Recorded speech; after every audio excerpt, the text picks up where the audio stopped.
Hi friends, welcome to my kitchen. இன்னைக்கு உருளைக்கிழங்கு வச்சு ஒரு முறுக்கு தான் பார்க்க போகிறோம். தீபாவளிக்கு இது நான் வேக வச்ச உருளைக்கிழங்கு தான். ஒரு பெரிய உருளைக்கிழங்கு எடுத்துருக்குறேங்க. இது இப்போ தோல் எடுத்துட்டு நல்லா மிக்சியில் நைஸாக அரைச்சிடலாம். ஒரு 4 விசில் விட்டுட்டேங்க. இது நல்லா வெந்திருக்கு. நல்லா வேக வச்சுருங்க, அப்போ தான் மிக்சியில் அரைக்க முடியும். இப்படி இது தோல் எடுத்துட்டு நம்ம அரைச்சிடலாம். அப்புறம் இதுக்கு தேவையான பொருட்கள் சொல்கிறேங்க.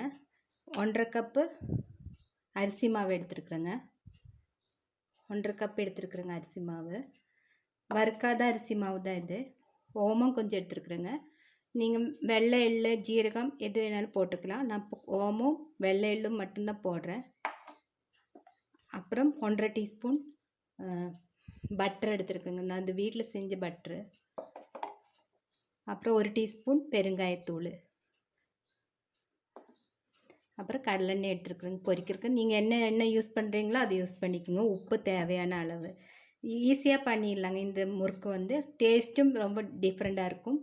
இது பச்சரிசி, இந்த உருளைக்கிழங்கு வச்சு பச்சரிசிக்கு பதிலாக நீங்கள் ராகி மாவு கூட சேர்த்து கூட பண்ணலாம். அது இன்னொரு வீடியோவில் நான் காமிக்கிறேன் உங்களுக்கு. ஃப்ரெண்ட்ஸ், இப்போ நான் உருளைக்கிழங்கு நல்லா அரைச்சிட்டேங்க. இங்கே பாருங்கள், இந்த கூழாட்டை இந்த மாதிரி அரைச்சிடுங்க. இப்போ நம்ம மாவு போடும்போது பார்த்து தண்ணி ஊற்ற வேண்டி வரும். ஏன்னா இதில் தண்ணி மோய்ஸ்சர் இருக்குது, பார்த்துட்டு ஊற்றிடலாம். நம்மளுக்கு முறுக்கு பதத்துக்கு கொண்டு வந்துடலாம். இதில் அரிசி மாவு போட்டுடலாம். இந்த 1.5 கப் அரிசி மாவு.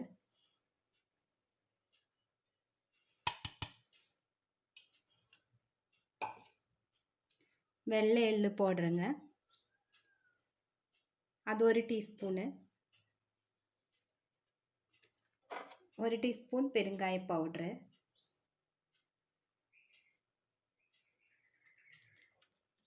முறுக்கு நல்ல மணமாக இருக்கும்.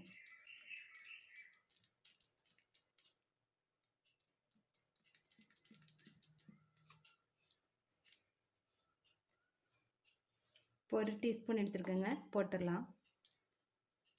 இதுக்கு தேவையான அளவு உப்பு 1/2 ஸ்பூன் எடுத்துருக்குறேங்க. 1/2லேருந்து 3/4 வரைக்கும் போட்டுடலாம்.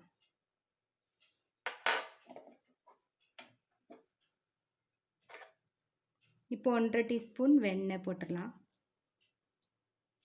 வெண்ணெய் ஜாஸ்தி போட வேண்டாம், கொஞ்சமாக போட்டுருங்க. ஏன்னா உருளைக்கிழங்குங்கட்டி உடஞ்சி போகும் நம்மளுக்கு, அதனால் கொஞ்சமாக போட்டுருங்க.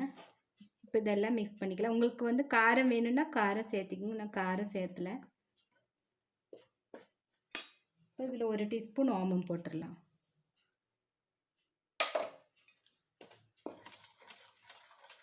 எல்லாம் மிக்ஸ் பண்ணிடலாங்க.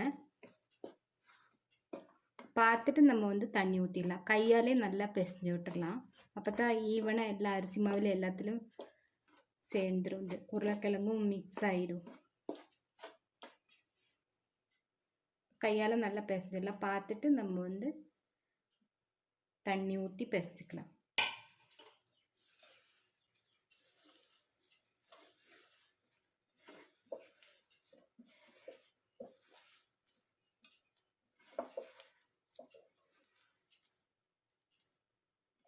ரொம்ப சுவையாக இருக்குங்க, டிஃப்ரெண்ட்டாக இருக்கும். எல்லோரும் இந்த தீபாவளிக்கு செஞ்சு பாருங்கள். உங்கள் கமெண்ட்ஸ் எனக்கு மறக்காமல் சொல்லுங்கள். என்னோடய ரெசிபிஸ் பிடிச்சிருந்தால் லைக் பண்ணுங்கள், ஷேர் பண்ணுங்கள். இப்போ பாருங்கள், நம்மளுக்கு கொஞ்சம் தண்ணி போதும். ஒரு டேபிள் ஸ்பூன் அளவுக்கு தண்ணி போதும். இதிலே மோய்ஸ்சர் இருக்குது, நம்ம அரைச்சதுலே இருக்குது, அதனால் அது போதும்.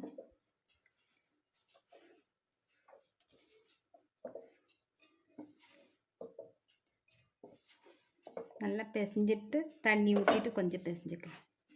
இப்போ 1 டேபிள் ஸ்பூன் தண்ணி ஊற்றிடலாம்.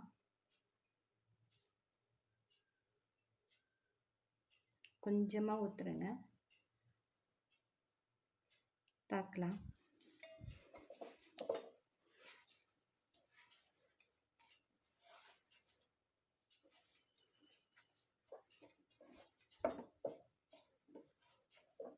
ரொம்ப ட்ரையாகவும் வேண்டாம், கொஞ்சம் மாய்ஸ்சர் வேணும். முறுக்கு பதத்துக்கு நமக்கு கொண்டு வந்துடலாம். ஒரு 2 டேபிள் ஸ்பூன் அளவுக்கு ஊற்றிருக்குறேங்க தண்ணி.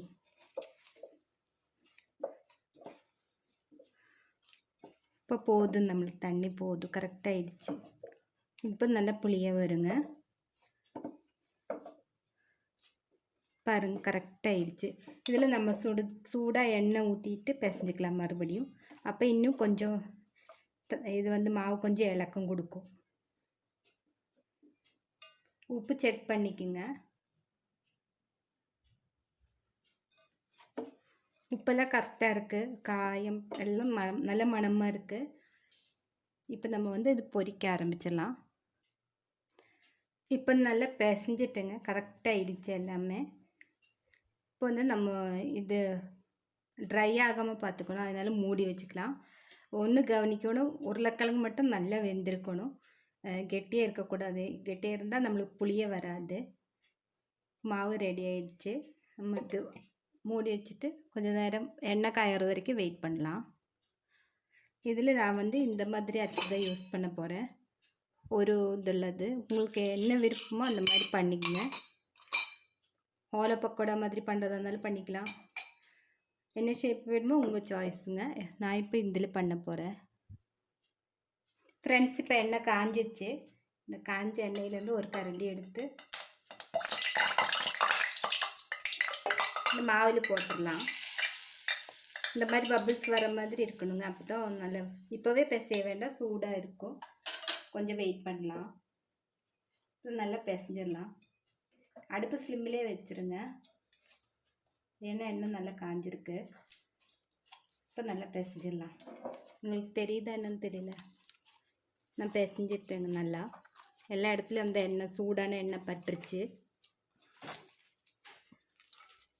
இப்போ நம்மளுக்கு ஒட்டவும் ஒட்டாது, கையிலெல்லாம் ஒட்டவே ஒட்டாதுங்க.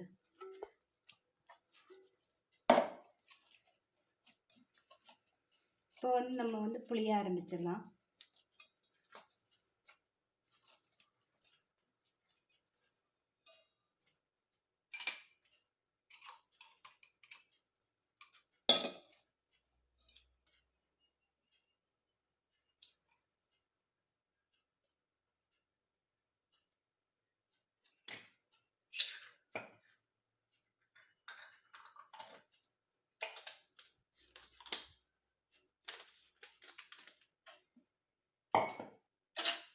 நீங்கள் டைரெக்டாக புளியறதா இருந்தாலும் புளியலாம். நான் இப்போ வந்து இந்த இதில் வந்து புளிஞ்சிட்டு போட போகிறேங்க.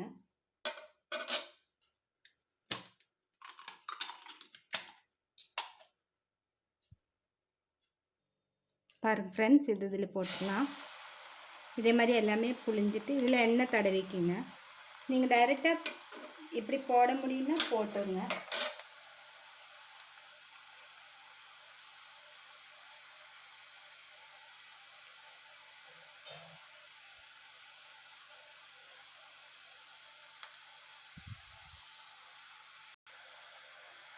ஃப்ரெண்ட்ஸ், ஆயிட்டுருக்கு. ஒன்று நான் எடுத்துட்டேன். இது பாருங்க, ரொம்ப கிறிஸ்பாக வந்திருக்கு.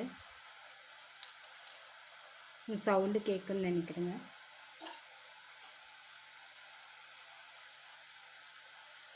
டேஸ்ட்டும் டிஃப்ரெண்ட்டாக இருக்கும்.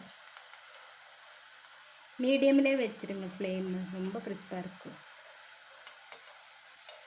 பொதுவாகவே உருளைக்கிழங்கு வந்து ரொம்ப கிறிஸ்பாக இருக்கும் நம்மளுக்கு.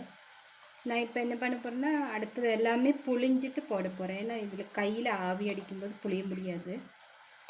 அதனால் இது ஒன்று டைரெக்டாக புளிஞ்சு பார்த்தேன். பாருங்கள், ஷேப்பே வரல, கையில் ஆவி அடிக்குது.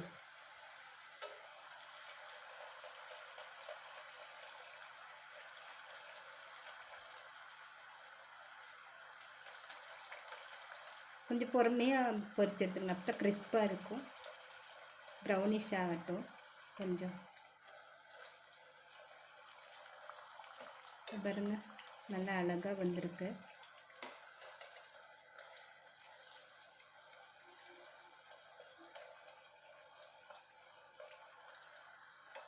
நான் இங்கே எல்லாம் ஒரு 5-6 புளிஞ்சிட்டு உங்களுக்கு காமிக்கிறேன், போட்டு எடுத்து காமிக்கிறேன். இது பாருங்க, பார்க்குறக்கே எவ்வளோ நல்லா இருக்குன்னு. ஃப்ரெண்ட்ஸ், இப்போ வந்து நான் பாருங்க பெரிய தட்டில் பெருசாக ஒன்று புளிஞ்சிட்டேன். இதில் போட்டுடலாம்.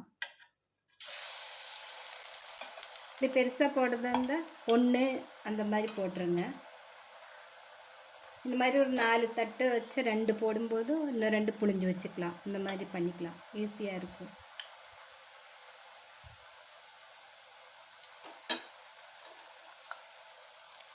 எவ்வளோ கிறிஸ்பாக இருக்குது பாருங்கள், உள்ள சாஃப்டாகவும் இருக்குது. டேஸ்ட்டு பார்க்கலாம். ரொம்ப நல்லா இருக்குங்க. எல்லோரும் செஞ்சு பாருங்கள். உங்கள் கமெண்ட்ஸ் எனக்கு மறக்காமல் சொல்லுங்கள். இதை ராகி மாவுலையும் செய்யலாம். நான் சாப்பிட்றதே உங்களுக்கு சவுண்டு கேட்குன்னு நினைக்கிறேங்க.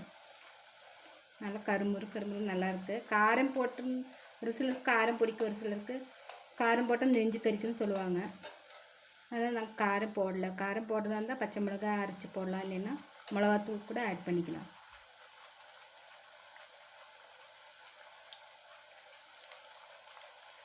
ரொம்ப டேஸ்ட்டாக இருக்குது. இந்த தீபாவளிக்கு எல்லோரும் செஞ்சுட்டு எனக்கு கமெண்ட்ஸ் சொல்லுங்கள்.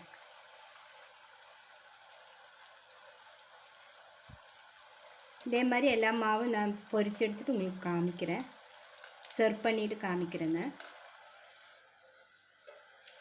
இது பொரிக்கிற வரைக்கும் வெயிட் பண்ணால் வீடியோ ரொம்ப லெங்க்தி ஆயிடும். இது எடுத்த பிறகு நான் வந்து போஸ்ட் பண்ணிவிட்டு எல்லாம் பொரிச்சிட்டு அப்புறம் உங்களுக்கு சர்வ் பண்ணி காமிக்கிறேன்.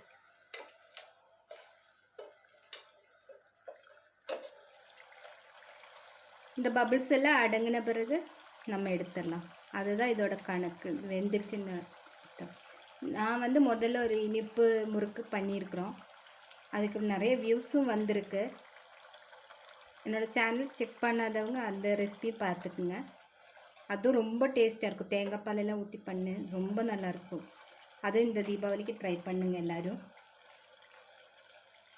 இப்போ பாருங்கள், செவக்க ஆரம்பிச்சிட்டு பபிள்ஸும் ஓரளவுக்கு அடங்கிடுச்சு.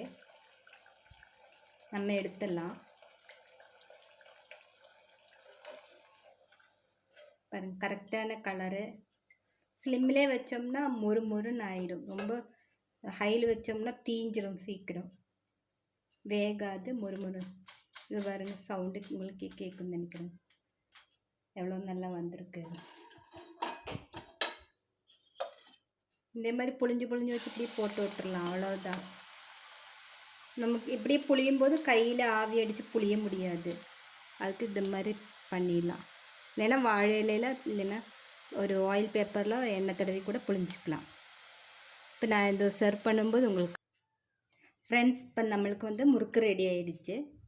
பாருங்கள், நல்லா வந்திருக்கு.